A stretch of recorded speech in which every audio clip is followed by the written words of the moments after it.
오늘 말씀의 제목 따라하겠습니다. 주여 누구시니까? 시작. 주여 누구시니까? 우리나라의 전도로 유명하신 분 가운데 고구마 전도로 유명하신 김기동 목사님이라는 분이 있습니다. 제가 2000년도에 이분을 처음 만났었는데 그때는 이분이 집사님이었습니다. 이분이 자기 신이 어떻게 예수님을 믿고 또 이렇게 전도자로 헌신하게 되었는지를 간증하는 이야기를 듣게 되었는데, 이분은 아내와 자녀들은 열심으로 신앙생활을 하는 성도였고, 본인은 이제 가족들을 교회에 차로 태워다 주는 그런 역할을 하는 정도의 신앙이었다고 합니다. 신앙도 없는 거죠. 근데 하루는 겨울의 주일이었는데 그날은 가족들하고 너무 스키를 타러 가고 싶은 겁니다.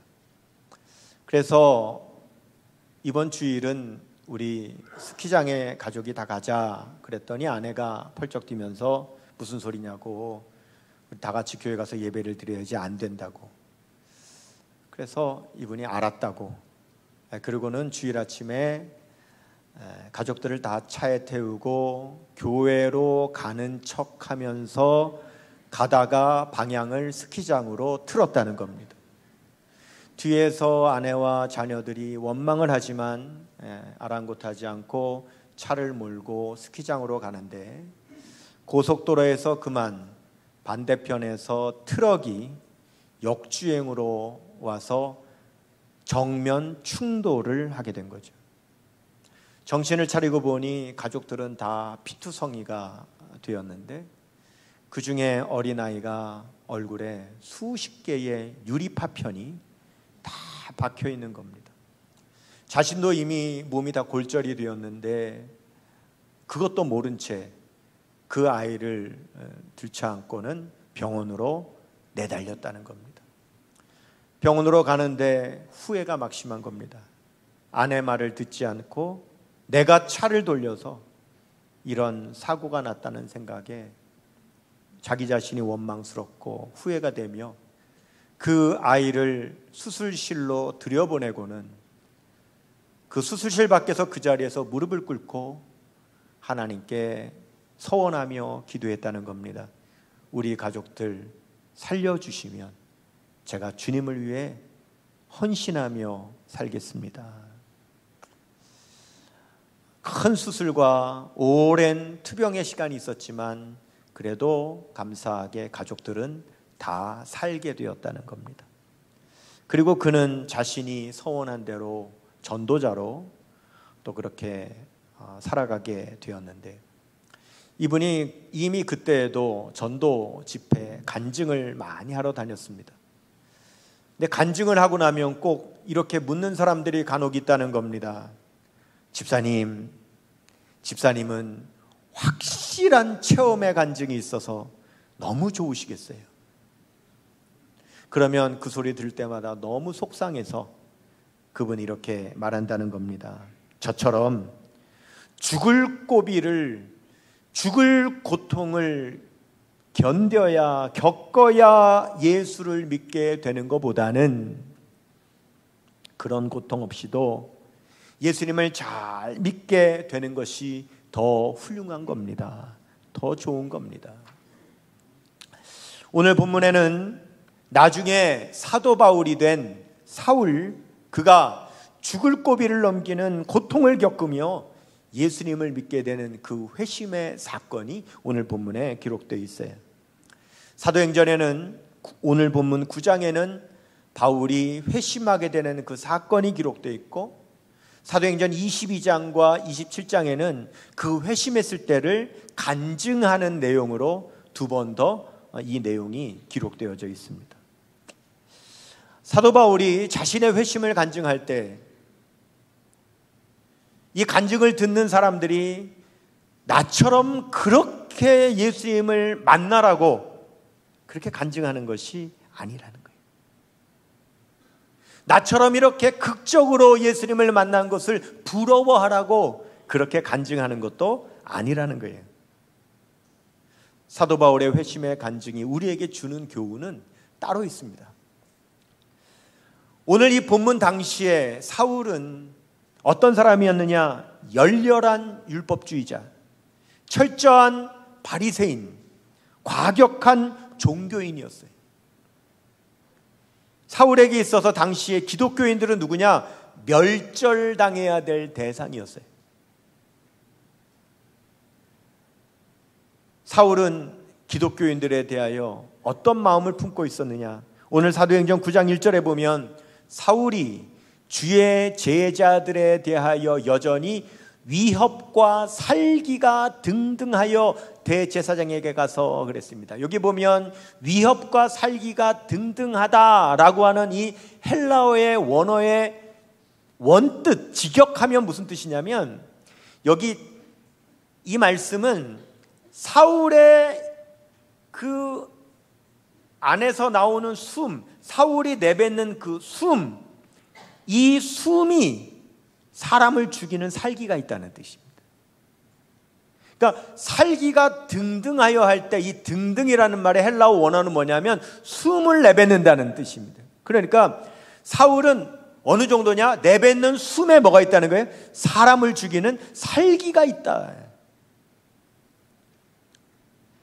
사도 바울은 자기가 이때 정말 어떤 인간이었는지, 어떤 사람이었는지를 나중에 고백하는데, 디모데전서 1장 13절에서 15절 보면 색깔칠한 것만 보겠습니다. 내가 전에는 비방자, 박해자, 폭행자, 15절에 보면 죄인 중에 내가 괴수, 이런 사람이었다. 그런데 바울이 지금 내가 과거에 비방자고 폭행자고 회방자고 뭐 박해자고 죄인 중에 괴수고 이것만 밝히려고 이 간증을 하는 게 아닙니다. 지금 읽은 같은 본문인 디모데전서 1장 13절에 15절을 다시 보시면 제가 다른 부분에 색깔 칠해놓은 것만 보겠습니다. 도리어 긍휼을 입은 것은 우리 주의 은혜가 그리스도 예수 안에 있는 믿음과 사랑과 함께 넘치도록 풍성하였도다. 그리스도 예수께서 죄인을 구원하시려고 세상에 임하셨다.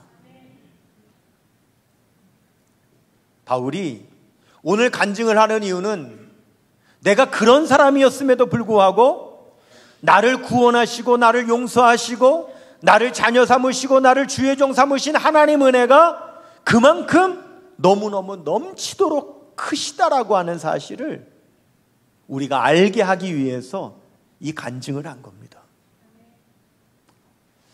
오늘 본문에 보면 사울은요, 다메섹이라고 하는 도시에 초대교회 성도들이 숨어 있다는 첩보를 입수하고 그들을 체포하려고 지금 군인들과 가고 있었어요. 제가 성지순례를 갔을 때 사도 바울이 갔던 그 다메섹 길을 직접 걸었습니다. 보통은 성지순례 가이드가 버스를 태워가지고 이렇게 가는데 그 부분은 사울이 직접 걸었던, 말을 타고 갔었던 뭐 그런 길일 테니 직접 밟으면서 가면 좋겠다고 걸어서 그 길을 갑니다. 어느 조금 걸으니까 저 앞에 다메섹이라고 하는 도시가 이렇게 드러나는 길목이 있었습니다. 그 가이드는 예루살렘의 대학의 교수님이었는데 아마 이 자리쯤이 사울이 예수님을 만난 자리가 아닐까 싶다고 추측을 합니다. 많은 화가들이 다메섹 그 길 위에서, 가는 길 위에서 예수님을 만난 그 장면을 그림으로 많이 그렸어요. 화가들이요. 그림을 보시면 이 그림들이 다 사울이 다메섹 도상에서 예수님을 만나는 장면들을 그린 그림입니다. 근데 우리가 이 그림을 바라볼 때 그림이 아름답다, 그림이 멋있다 이렇게 봐서는 안 됩니다. 이 각 그림의 내용을 보면 이 그림의 내용 안에 사울은 엄청난 고통을 당하고 있는 모습으로 다 그려지는 겁니다. 사울은 실제로 다메섹 도상 위에서 고통을 당했습니다.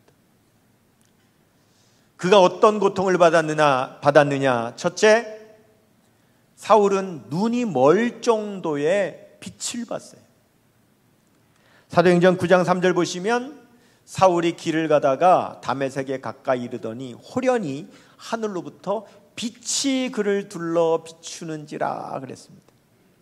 우리는 일반적으로 빛이 비춘다 그러면 굉장히 좋은 이미지를 갖고 있는데, 그런데 여기서 사울이 받은 빛은 고통의 빛입니다. 여러분이 만약에 저 빛나는 태양을 두 눈을 뜨고 저 뙤약볕같이 내리쬐는 태양을 여러분이 똑바로 본다면 여러분들이 즐겁겠습니까? 아니요. 너무너무 고통스러울 거예요. 제대로 볼 수가 없을 거예요. 죄악의 영적 어두움 가운데 사로잡혀 있었던 사울이 예수님의 영광의 빛을 볼 때는 드러나는 자신의 죄악으로 인하여 엄청난 고통을 겪는 겁니다. 여러분, 죄인인 우리가 영광의 빛 대신 예수님을 만날 때는 우리 자신이 얼마나 더럽고 추악한지가 드러나 우리가 괴로운 거예요. 그 괴로움을 겪어야 제대로 예수님의 빛을 본 거죠. 이사야 6장에 보면 이사야 선지자가 하나님의 보좌를 봐요. 하나님의 보좌에서 영광의 광채가 다 빛납니다. 그럴 때 이사야가 와, 멋있다, 야, 황홀하다 그랬습니까? 아니요. 이사야 선지자가 영광의 하나님의 빛을 받을 때에 그가 뭐라 그랬느냐? 이사야 6장 5절에 보면 그때에 내가 말하되 화로다 나여 망하게 되었도다. 나는 입술이 부정한 사람이요 나는 입술이 부정한 백성 중에 거주하면서 만군의 여호와이신 왕을 배웠음이로다 그랬습니다. 하나님의 영광의 빛을 볼 때 이사야 선지자도 괴로워했습니다. 고통받았어요. 나는 이제 망했다. 나는 이제 죽었다. 내가 이렇게 부정한 인간이구나. 사울이 본 빛은 죄악된 자기 자신을 발견하게 되는 고통의 빛이었어요. 둘째, 사울은 땅에 엎드려졌어요. 9장 4절 보시면 땅에 엎드려져 그랬습니다. 여러분, 이건 단순히 넘어졌다는 게 아닙니다. 왠지 아십니까? 놀라운 것은 그때 많은 사람이 있었는데 사울만 엎드려졌어요. 다른 사람들은 다 멀쩡하게 다 서 있었습니다. 9장 7절 보십시오. 같이 가던 사람들은 소리만 듣고 아무도 보지 못하여 말을 못하고, 그 다음에요 뭐라고 써있죠? 서 있더라 분명히 써있죠. 다른 사람은 다 서 있는데 누구만 엎드려졌다고요? 사울만 엎드려졌다고 그래요. 어떻게 됐다고요? 엎드려졌다 그랬어요. 뭡니까? 하나님께서 사울을 엎드려 뜨리신 거예요. 고꾸러 뜨리신 겁니다. 왜? 사울은 너무너무 교만하기 때문에. 나중에 사도 바울이 그때의 자신의 상태가 어떤 상태였냐, 얼마나 교만했었느냐를 나중에 고백합니다. 빌립보서 3장 5절에서 6절 보세요. 나는 8일 만에 할례를 받고 이스라엘 족속이요 베냐민 지파요 히브리인 중에 히브리인이요 율법으로는 바리새인이요 열심으로는 교회를 박해하고 율법의 의로는 흠이 없는 자라 그랬어요.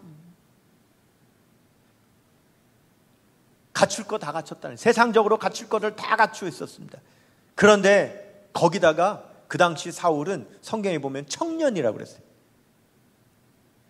대제사장을 등에 업고 대제사장이 모든 걸 다 지원해 줬습니다. 권력을 가졌습니다. 기세등등했습니다. 승승장구했습니다. 젊은 청년이 얼마나 교만했겠습니까? 여러분, 이런데 하나님께서 엎드려 뜨리시지 않고 어떻게 그 교만이 꺾어질 겁니까? 하나님께서 꼬꾸려 뜨리지 않으시고 그가 어떻게 회심할 수 있겠습니까? 제가 예전에 연합 청소년 집회에 가게 됐는데 그 집회에 제목이 너무 감동적이더라고요. 많은 청소년들을 모은 집회에 그 집회 이름, 집회 제목을 주제지요. 그 뭐라고 했냐면 집회 제목이 엎드림이에요. 엎드림. 근데 이 엎드림을 포스터에다가 어떻게 적어놨냐면 엎드림.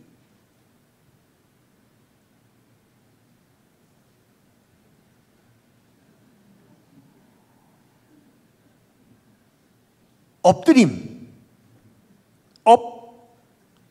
엎드림. 그리고는 밑에 이렇게 해설도 적어놨어요. 사람 앞에 서기 전에 먼저 하나님 앞에 엎드려라. 하나님이 우리의 꿈을 높이 올리신다.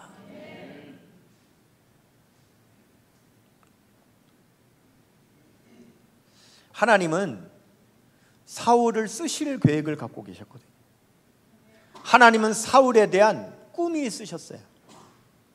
사도행전 9장 15절 보시면 주께서 이르시되 가라. 이 사람은 내 이름을 이방인과 임금들과 이스라엘 자손들에게 전하기 위하여 택한 나의 그릇이라. 우리가 이런 찬송을 부르죠. 하나님의 꿈이 나의 비전이 되고 예수님의 성품이 나의 인격이 되고 성령님의 권능이 나의 능력이 되길 원하고 바라고 기도합니다.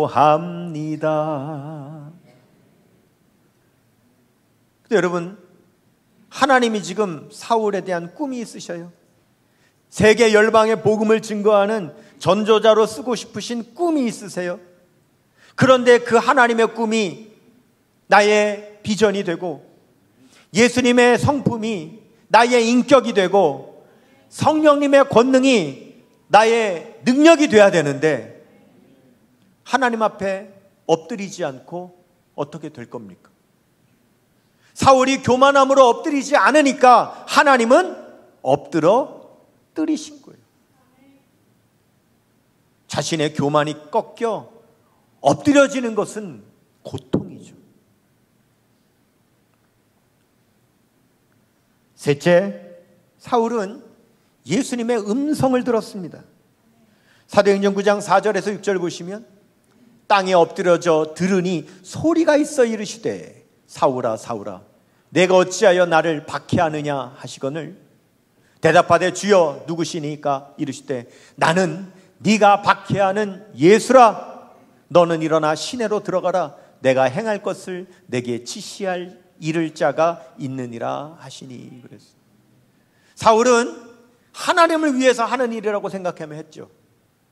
저 예수 믿는 사람들을 박해하는 것이 옳은 일이라고 생각하며 했는데 예수님께서 나타나셔서 하는 말이 네가 지금 나를 박해하고 있다.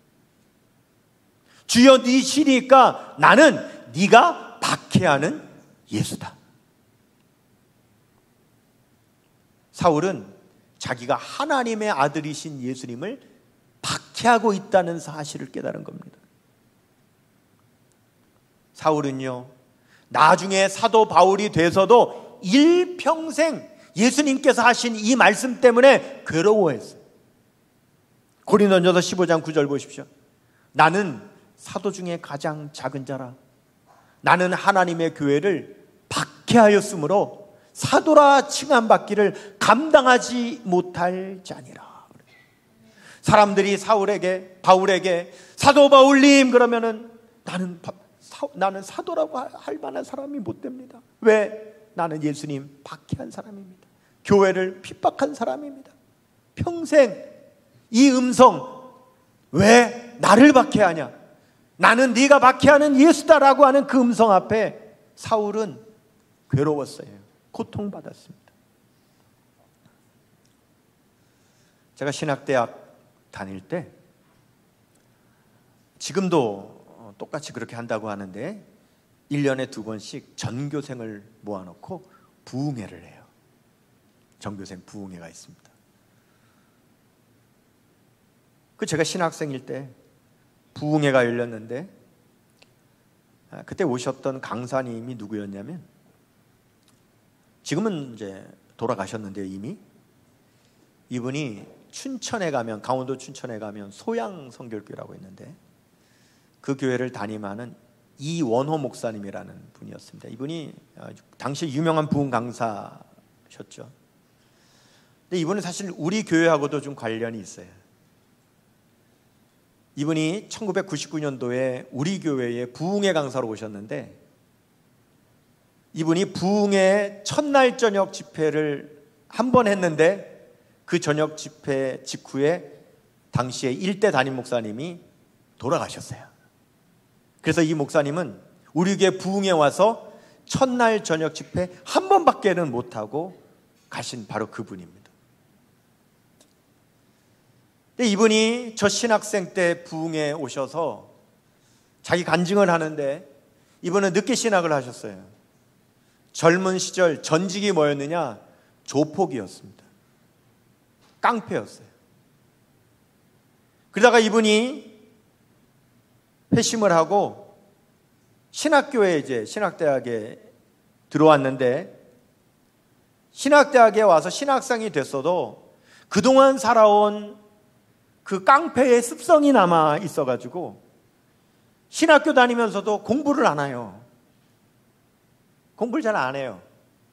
근데 공부를 안 하면 성적이 잘 안 나올 거 아닙니까? 그럼 성적이 잘 안 나오면 자기한테 성적을 잘 안 줬다고 교수님을 찾아가서 협박을 하고요. 그렇게 신학교 생활을 한 걸 우리 신학생들한테 간증을 하는 거예요.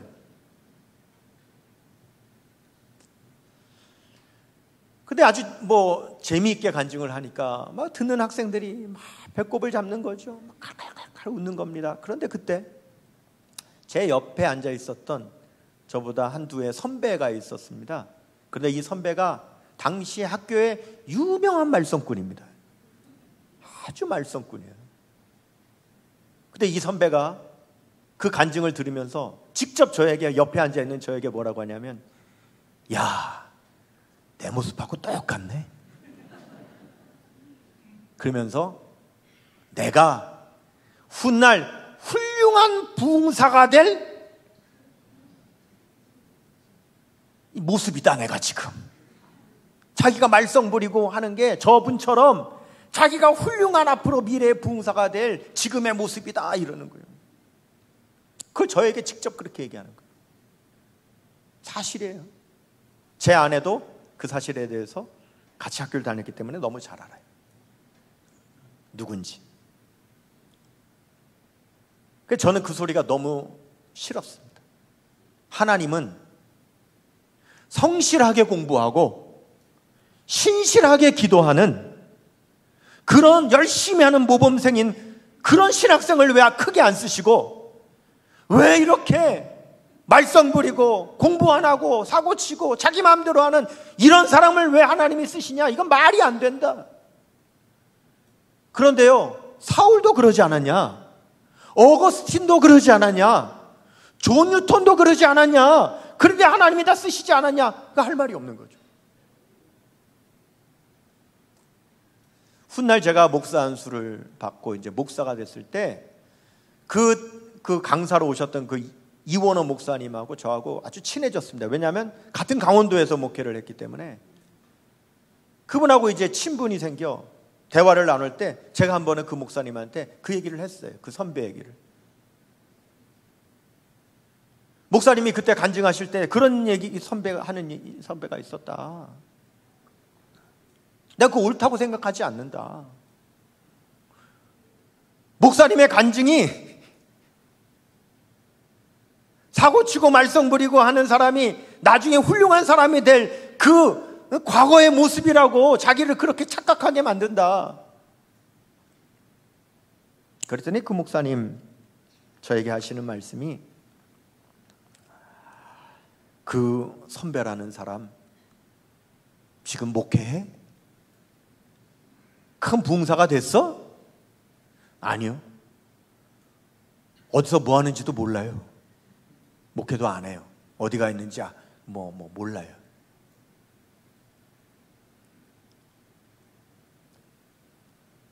왜? 내 간증에 그 부분만 듣냐? 내가 망나니 같은 신학생을 하나님께서 더 크게 쓰신다고 간증한 거냐? 나 같은 자를 구원하신 그 사랑이 너무너무 커서 내가 주님을 위해서 살지 않을 수 없다는 그 사실을 간증한 거지. 왜 간증을 가려듣냐?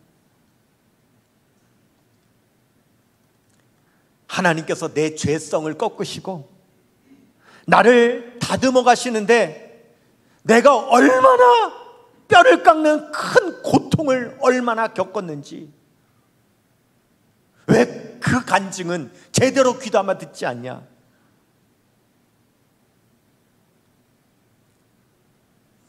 사울이 다메섹 도상에서 우리 예수님 만났을 때 겪은 이 고통,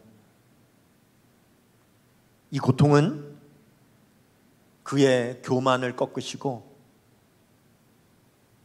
그의 숨에서조차 나오는 그 살기를 끄시기 위한 하나님의 역사였습니다. 여러분, 이런 고통의 과정 없이 우리가 예수님 믿고 순종하고 헌신한다면 더 훌륭하죠. 그러나 저와 여러분, 우리에게 사울과 같은 교만이 없습니까? 저와 여러분, 우리에게는 우리 입에서 나오는 숨조차도 살기가 들어있는 그런 숨이 우리에게는 없습니까?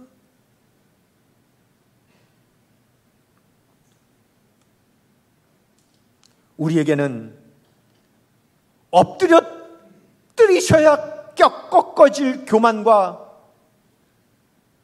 눈이 멀도록 비추셔야만 우리가 깨닫게 되는 우리의 죄성이 없습니까?